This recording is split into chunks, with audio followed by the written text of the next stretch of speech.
நமஸ்காரம். ஸ்ரீமதி ராமானுஜாய நமக. ஸ்ரீமத் வரவரமுனையே நமக.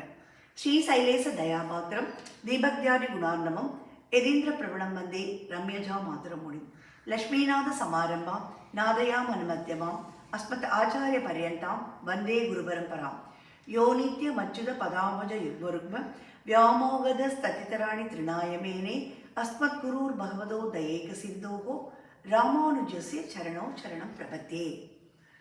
இன்னைக்கு நாம பார்க்க போறது 25வது பாசுரம். ஒருத்தி மகனாய் பிறந்து ஓரிரவில் ஒருத்தி மகனாய் ஒளித்து வளர தரிக்கிலனாகி தான் தீங்கி நினைத்த கருத்தை பிழைப்பித்து கஞ்சன் வயிற்றில் நெருப்பெண்ண நின்ன நெடுமாலே உன்னை அருந்ததித்து வந்தோம் பறைதரு ஆகில் திருத்தக்க செல்வமும் செய்வகமும் யாம் பாடி வருத்தமும் தீர்ந்து மகிழ்ந்தேலோர் எம்பாவாய். திருப்பாவையில் ஓர் ஒப்பற்ற பாசுரம். பகவான் அவதாரம் பற்றி சொல்லும் பாசுரம்.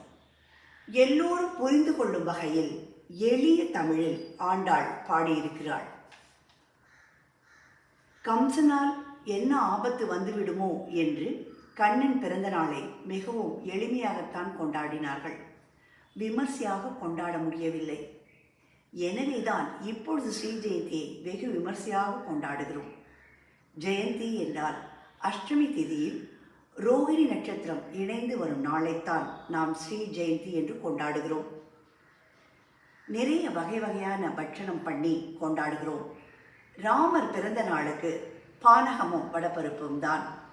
ஆனால் கண்ணனுக்கோ வகை வகையான பழங்கள், பால், அவல், தயிர், வெண்ணெய் என்று ஏகப்பட்ட பட்சணங்கள் பண்ணி கொண்டாடுகிறோம்.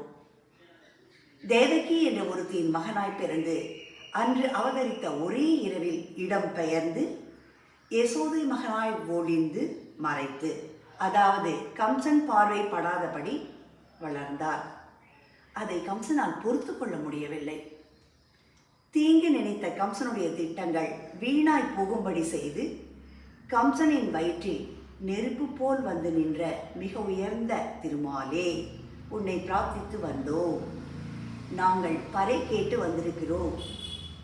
மகாலட்சுமி விரும்பத்தக்க செல்வத்தையும் உன்னுடைய வீர தீர பராக்கிரமத்தை நாங்கள் வாயார பாடி உன்னையே வேண்டி உன்னிடம் வந்துள்ளோம். சேவகமும் யாம் பாடுவோம். திருத்தக்க செல்வமான உன்னை அனுபவித்து மகிழ்வோம்.